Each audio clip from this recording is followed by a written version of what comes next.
All right, my friends, we're back. It's been a little bit since we've done a video, but we just really haven't had much to make a video on, my friends. There's not much to do video-wise when it comes to Destiny Rising outside of new characters. So, of course, we have the new character in the game, right? Just came out yesterday. We got Jiren Ward. People are asking the question, should I get him? So I'm going to tell you my thoughts on him based on my opinion. Again, this is my opinion. Someone else may tell you completely different. That's fine. Everyone has their opinion. So for me, when it comes to this character, you have to remember I've been playing this game since it came out. Also played the alpha and beta. You know, haven't missed a day logging in and playing the game. So I've got a good feel for all the characters in the game, and that usually reflects on some of my recommendations. So when it comes to Jiren Ward, I'm not going to go over his abilities, all that stuff. I'm just going to tell you, should you get him? And that's a tough question to answer because there's several factors that you need to think about. For me personally, I don't find him necessary.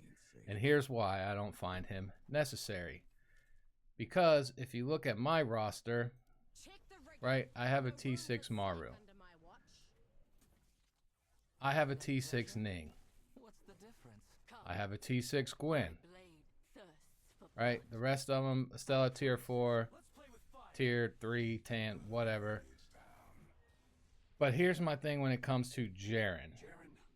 So Jaren plays like Ning in a way, with different weapons, but not as effective. And when I say not as effective, it comes down to, all right, we all know Ning's big thing is his movement speed. He's used in things like Calamity for the movement so that he can jet ahead, get some kills in while you're still in higher multipliers, right? And when you have double clones, of course, you can keep that uptime of that movement speed up pretty good. Well, Jaren has the same thing with his ability, this grenade, emergency evasion. When he throws it, he gets that same kind of movement speed boost that Ning does. Difference here is he gets 2 charges right away. You don't need a tier 1 like you do with Ning to get that second clone so that you have more uptime. Stuff like that. So movement speed to movement speed, they're basically the same kind of thing. The big difference here is going to be when Ning uses his clone, it gives him lightning stacks, right? Which then translate into damage, to add clear, stuff like that. It's more offensive in his benefit. Jaren's is defensive. It's a blinding grenade. There is nothing in this game right now where I have been like, wow, I wish we needed someone who could blind enemies all the time. It's just not needed, right? So Ning is more beneficial because he provides more offensive power, which basically what this game is about is speed and DPS. Now we do have that tower defense mode coming out at some point with this game, so maybe it'll be more beneficial then at that point. So you may be like, ooh, Jaren's really good for this. My whole point here is this. If you look at his talent tree, Blazing Shot gets 30%. T1 is kind of necessary, in my opinion. T2 is going to help you survive, but is it not necessary? The only stuff I see for a person to get Jiren Ward, is he worth it, would be if you have no other option, right? You don't have an impact character, you don't have Gwen already, then okay, he could be beneficial to your lineup. You don't have a piercing character, you don't have Hellhest, or something like that, okay, he could be beneficial to you. But those of us that have been playing and that have high level Nings know that anything piercing, Ning can take care of it. We don't need a dedicated character. We don't need a character with piercing to handle piercing stuff. Ning can do it, right? When you're high enough, you can overpower the meta. And Ning is just way more beneficial overall, in my opinion, than Jaren is. Okay, sure. Ning is all rapid fire. But again, just Ning's kit, Ning's ability, this crossbow, his clones, being able to go invis, he can stay invis longer than Jaren does. He gets offensive buff whenever he uses his clones and uses his slam. He's just better if you want to compare him in that way. But like I said, the only reason I would say you would want Jaren is if you can't handle impact stuff any other way. You don't have a Gwen, right? And the only reason you would want to go with Jaren is going to be from the solo aspect of the game, right? For the expanse. Now, the expanse right now is catered to him, right? It's solar. It's got impact. You could do this with Gwen because Gwen has the option of the solar shotgun now. She also has solar sidearms. So you could do a different number of combinations with Gwen with her weapon choices to be able to do solar. You don't need Jaren for this, right? There's even people that are beating this without Jaren. Estella, you see we got Jolder. You can overcome these things with other characters. You don't have to have the meta character. So now I will say, getting through the 30, this is easy with a tier 0 Jaren. So if you just want to get him to have fun with him, you can do this with tier 0 Jaren.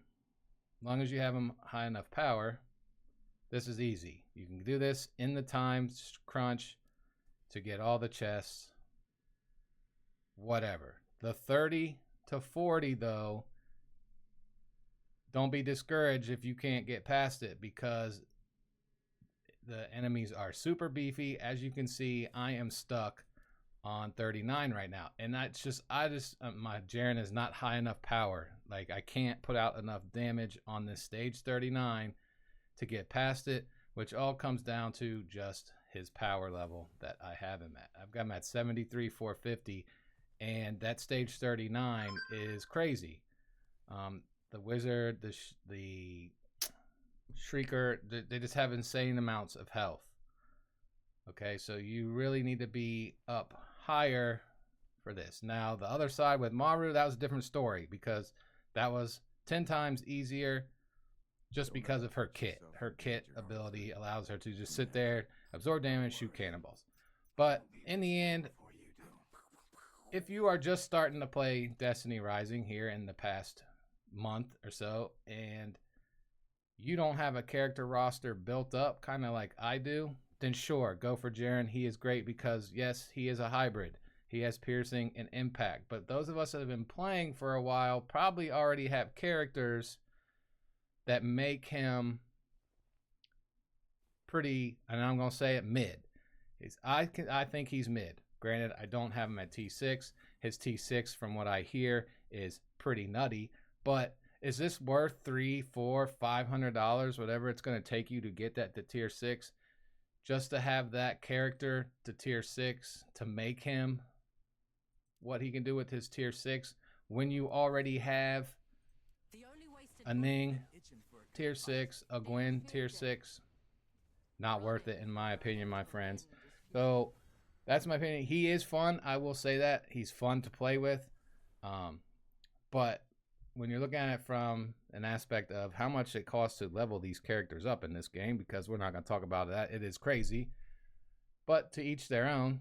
There's people that as soon as these characters come out, they T6 them right away. They have every character T6. If you got money like that, my friend, then by all means, blast them to tier 6 and have fun. But for those of you where you really need to think about, you want to spend some money on a character, is it going to be worth it for you?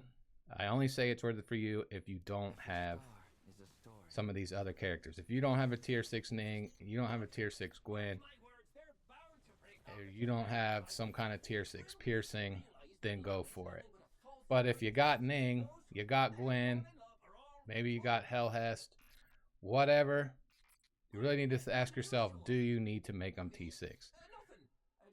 My opinion, not if you already have those characters. You can get through Calamity. Just remember, You don't have to always be the one that has the new character when you're doing stuff that's new, right? For Calamity Ops, right? Of course, people are using Jaren and Calamity Ops right now. But I don't need him because I could use my Maru. I could use Gwen if need be. Is it meta ideal to use Gwen over Jaren? It just depends on your team comp. But in the end, for the vast majority of people that do Calamity, your goal should be just to get to like Expert 1. And you should be able to do that with a pretty decent character. If you're shooting for Master 1, 2, Overseer and stuff like that, that's when you need to start being a little bit more meta. But you should be able to get to Expert 1 with a decently leveled character that provides some kind of utility for what you're needed. You don't have to run the meta that you see these top people in the leaderboards running for Calamity, right? As long as you have something to get yourself to Expert so that you can get those 4 clusters from Expert every 2 weeks, that gives you 8. That's a weapon level Mastery 5 upgrade right there. You're good to go. And then into this, I guess I'm going to wrap this up. I didn't want this to go too long, my friends, but I thought I'd just touch on it because in my streams, people have been coming in and saying, like, is Jaren worth it? Blah, blah, blah. I think the people that are going to give you the honest opinion are going to tell you like I told you. If you have some of these other characters, he's not worth the tier 6 upgrade. If you don't have anything to handle these options right here, impact, piercing, then yeah, go for it if you're looking to spend the money. But if you got other options, I would say skip them, my friends. That's going to do it for this one, my friends. Don't forget, hit that thumbs up. Drop some comments down below. Let me know what kind of videos you guys want to see. Like I said, there's a ton of videos in my Destiny Rising playlist. I try to make videos and guides and stuff to help you, but to be honest, we're kind of running out of stuff to do, my friends. Outside of a new character coming out, there's really not much that I can think of and rack my brain to make some videos to help you that I haven't already covered. But let me know in the comments. I'll see you guys in the next one. Make sure you come check out a stream here on YouTube or on Twitch. We stream to both. I'll see you there. Peace.